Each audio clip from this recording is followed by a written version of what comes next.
Bienvenidos a esta exploración en detalle.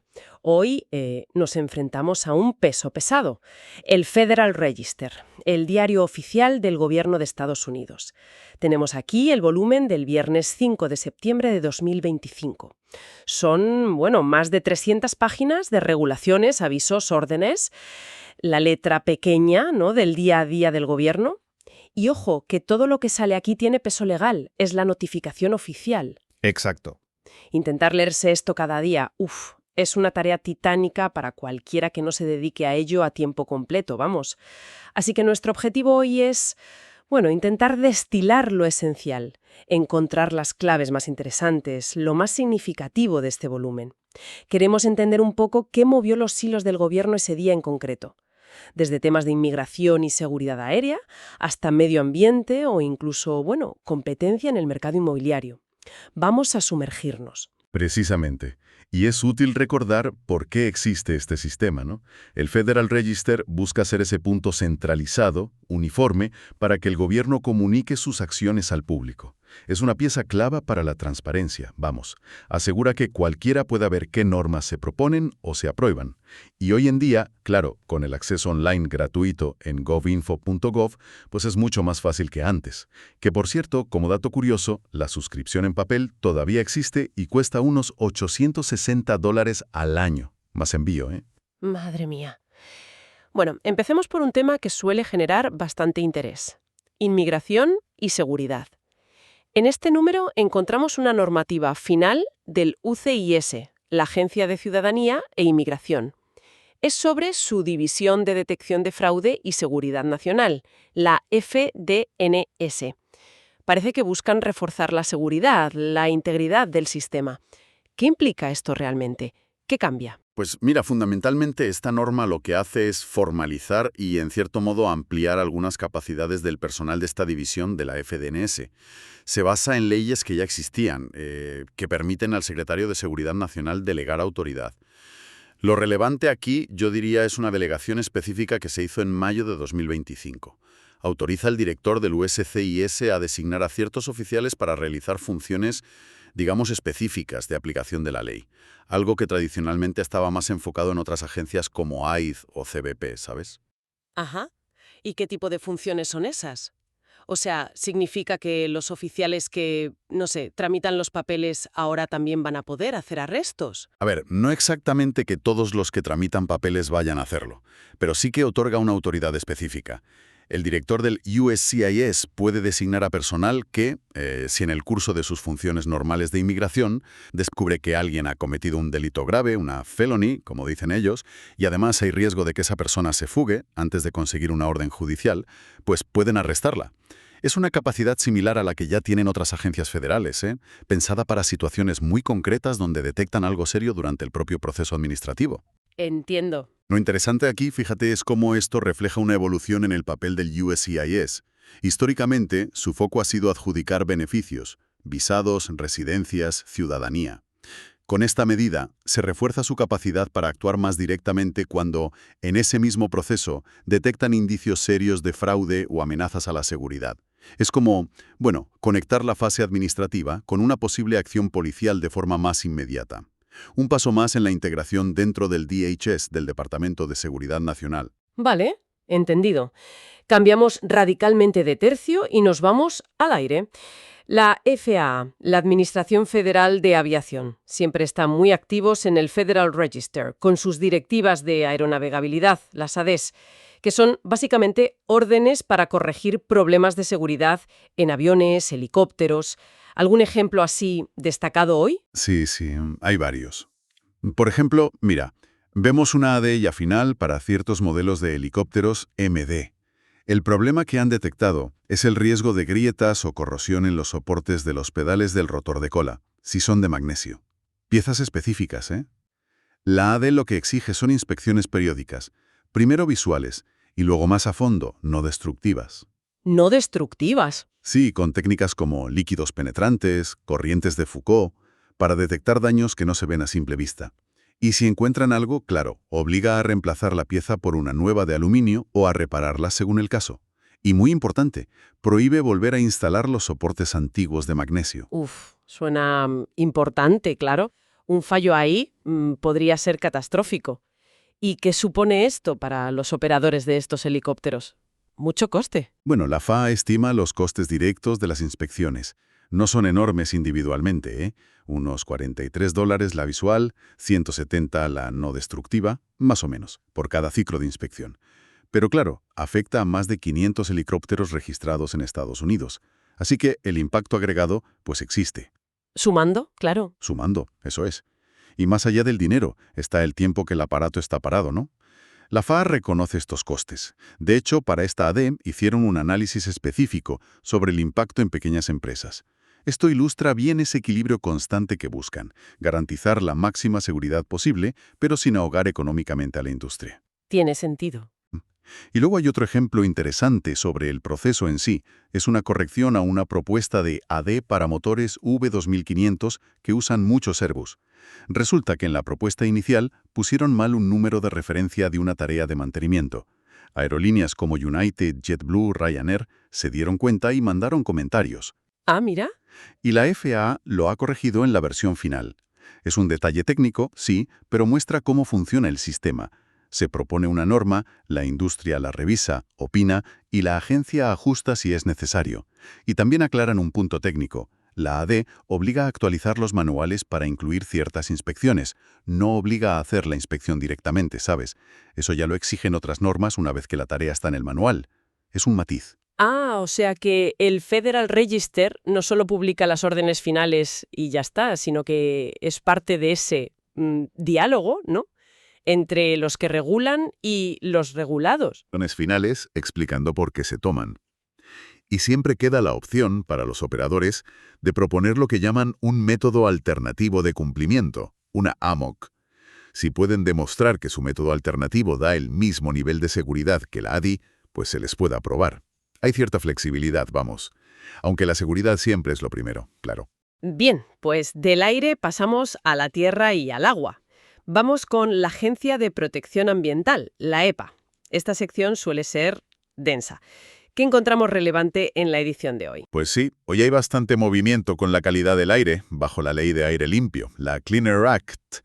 Vemos a la EPA trabajando con varios estados. Por ejemplo, aprueban partes del Plan de California para mejorar el aire en San Diego, o el de Massachusetts sobre residuos peligrosos. También hay acciones sobre los planes para reducir la neblina en parques naturales, eso que llaman la Regional Haze Rule, para Idaho y Arkansas en este caso. Y un caso curioso en Texas. La EPA retira unas conclusiones que había hecho antes sobre incumplimiento de niveles de dióxido de azufre, de SO2. ¿Por qué? Porque un tribunal anuló esa decisión. Esto de la neblina regional suena interesante. ¿Cómo funciona exactamente? ¿Intentan que se vean mejor las montañas en los parques nacionales o...? Básicamente, sí. Esa es la idea. La Ley de Aire Limpio exige mejorar gradualmente la visibilidad en parques nacionales importantes y áreas silvestres, las llamadas áreas de clase 1. El objetivo a largo plazo es devolver la visibilidad a condiciones naturales, idealmente para el año 2064. Y para eso los estados tienen que presentar planes, los IPs, explicando cómo van a reducir las emisiones que causan esa neblina, que vienen sobre todo de grandes fuentes industriales, centrales eléctricas, fábricas. Vale. Y aquí, fíjate, vemos un punto de debate. En la aprobación de un plan de Michigan, la EPA menciona un cambio de política reciente.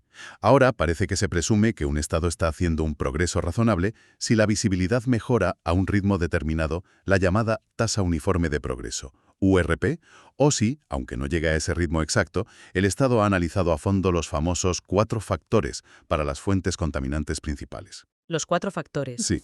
El coste de instalar nuevos controles de contaminación, el tiempo necesario para hacerlo, los impactos energéticos y ambientales no relacionados con la calidad del aire y la vida útil que le quede a la planta. ¿Y qué significa eso en la práctica? ¿Es la EPA siendo, más flexible con la industria? ¿Más manga ancha? Bueno, se podría interpretar así, y de hecho algunos grupos ecologistas han expresado preocupación por este cambio. La EPA argumenta que esta política se ajusta mejor a lo que dice la ley, que exige considerar esos 4 factores de forma explícita. El plan propuesto para Arkansas, que vemos hoy, de hecho ilustra este análisis. Primero identificaron qué fábricas afectaban más a la visibilidad en los parques cercanos, usando modelos de dispersión del aire y demás. Y luego, para esas fábricas clave, analizaron si instalar nuevos controles de contaminación era razonable, considerando esos 4 factores, sobre todo el coste por tonelada de contaminante reducido. ¿Y cómo deciden qué coste es razonable? Porque eso suena bastante subjetivo, ¿no? Es complejo, sí. Usan umbrales de coste. Se basan en lo que ha costado instalar controles similares en otros sitios en el pasado, ajustado por inflación, claro. Por ejemplo, en el análisis de Arkansas, usaron un umbral de algo más de $3.300 por tonelada para un tipo específico de calderas. Comparan el coste estimado de los nuevos controles con ese umbral. Si el coste es mucho mayor, pues es menos probable que se exija la instalación. Estos umbrales pueden variar entre estados y, sí, generan debate. En este caso, Arkansas concluyó que, por ahora, con los controles que ya tenían era suficiente para asegurar ese progreso razonable. Y además, siempre consultan con los gestores de los parques nacionales, los Federal Land Managers. Entiendo. Todo esto muestra la complejidad de la regulación ambiental, ¿no? Es un constante acto de equilibrio. Por un lado, objetivos ambientales claros, aire limpio, buena visibilidad. Por otro, mandatos legales, viabilidad técnica y, por supuesto, consideraciones económicas. Se apoyan muchísimo en la ciencia y en modelos, para ver de dónde viene la contaminación, cómo se mueve. También en datos de monitoreo del aire y en análisis económicos. Y como vimos con el caso de Texas, las decisiones de la EPA pueden ser revisadas y hasta anuladas por los tribunales, lo que añade otra capa de complejidad al asunto. Queda claro, sí, que regular el medio ambiente es un auténtico rompecabezas. Para darnos una idea ya de la amplitud total del Federal Register, ¿qué otras cosas saltan a la vista en este número? Cosas variadas. Pues sí, la variedad es en dónde. Mira, por ejemplo, la Guardia Costera. Establece zonas de seguridad temporales. Vemos restricciones aumentadas cerca de Mar-a-Lago, en Florida. También durante una competición de natación en Bay St. Louis, Mississippi. O por las obras en el puente sobre el río Patapsco, en Maryland, donde se cayó el Francis K. Key, ¿recuerdas? Sí, claro. Son acciones muy concretas con impacto local inmediato. También veo cosas más administrativas, ¿no? Como correcciones de fechas, ajustes de tarifas. Exacto. La FTC, la Comisión Federal de Comercio, corrigiendo un año en la fecha de Ferrocarriles, actualizando las tarifas que cobra por sus servicios de licencias. Pequeños ajustes, pero necesarios para que la maquinaria siga funcionando. Vale. Y luego, claro, acciones con impacto sectorial más claro. El Departamento de Comercio, a través de la NOAA, la Agencia Oceánica y Atmosférica, por un lado, autorizando posibles molestias a delfines durante unas obras portuarias en Oregón, por otro, aprobando que se puedan eliminar leones marinos que se están comiendo salmones en peligro de extinción en el río Columbia. Decisiones complicadas, ¿eh? Desde luego. Y también temas de comercio internacional, imposición de derechos antidumping a productos de varios países, como film PET de India y Taiwán, o cintas tejidas de China. Y una que me ha llamado la atención, el Departamento de Justicia demandando a una empresa de software, RealPage, y a varios grandes propietarios de viviendas, por presunta conspiración para fijar precios de alquiler. ¿De qué va esto exactamente? Esta es significativa, sí. La demanda alega que estas empresas usaron el software de RealPage, que recomienda precios de alquiler, de una manera anticompetitiva. La acusación principal, digamos, es que el software se alimentaba de información privada y sensible de los propios competidores, o sea, las otras inmobiliarias que también usaban el software, y que su algoritmo estaba diseñado, presuntamente, para subir los precios de forma coordinada, más allá de lo que haría el mercado libremente. Alegan también que había presión para aceptar las recomendaciones del software sí o sí, y que incluso había coordinación en reuniones de usuarios. O sea, acusan al algoritmo de facilitar básicamente un cártel de precios de alquiler. ¿Algo así? Esa es la esencia de la acusación, sí, y es relevante porque pone el foco en cómo el uso de algoritmos y del Big Data en la fijación de precios puede, rozar o directamente cruzar las líneas de la ley antimonopolio. El documento también menciona un acuerdo ya propuesto con uno de los demandados, Greystar. Les prohibiría usar software que utilice datos no públicos de competidores y les impondría un supervisor. Es una señal de alerta importante para cualquier industria que use herramientas parecidas de optimización de precios basadas en datos compartidos entre competidores. Muy interesante. Y junto a esto, pues de todo un poco, como decíamos, El Departamento de Estado designando a dos bandas ecuatorianas, los Choneros y los Lobos, como organizaciones terroristas. Los Institutos Nacionales de Salud anunciando reuniones científicas, oportunidades de financiación. El Departamento de Interior publicando planos de terrenos federales o avisos para devolver restos nativoamericanos a sus tribus bajo la ley NAGPRA. La lista sigue y sigue. Madre mía, es que es realmente un espejo de la actividad gubernamental en todas sus facetas. Desde la seguridad nacional y aérea, como vimos, hasta la protección del medio ambiente, la regulación económica, la competencia en el mercado, las relaciones internacionales, la ciencia. Todo tiene su reflejo aquí. Exactamente. Estas más de 300 páginas de un solo día nos muestran esa maquinaria en acción, tomando decisiones que, aunque a menudo parezcan muy técnicas o muy detalladas, tienen consecuencias reales en la economía, en la sociedad, en la vida cotidiana de la gente. Desde esas inspecciones que hacen que un vuelo sea más seguro, hasta las reglas que buscan un aire más limpio, pasando por acciones que podrían influir hasta en el precio que pagamos por el alquiler. Bueno, hemos intentado extraer las claves de este denso volumen. Entonces, ¿qué significa todo esto? Pues supongo que significa que el entramado de reglas y acciones del gobierno es constante, es complejo y afecta a casi todos los aspectos de nuestra vida, lo sepamos o no. Y esto nos lleva quizás a una reflexión final, ¿no?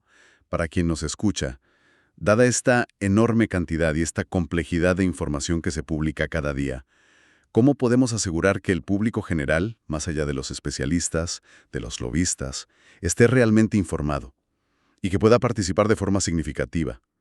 Y por otro lado, ¿cómo equilibra el propio gobierno esa necesidad de regulaciones detalladas, precisas, con la capacidad real que tiene la sociedad para asimilar toda esa información y responder a ella? Es un desafío constante, yo creo, para la democracia y para la gobernanza en esta era de la información. En fin, para los más curiosos, eso sí, recordamos que todo esto está disponible online, gratis, en www.federalregister.gov y también en www.govinfor.gov. Ahí se puede bucear todo lo que uno quiera.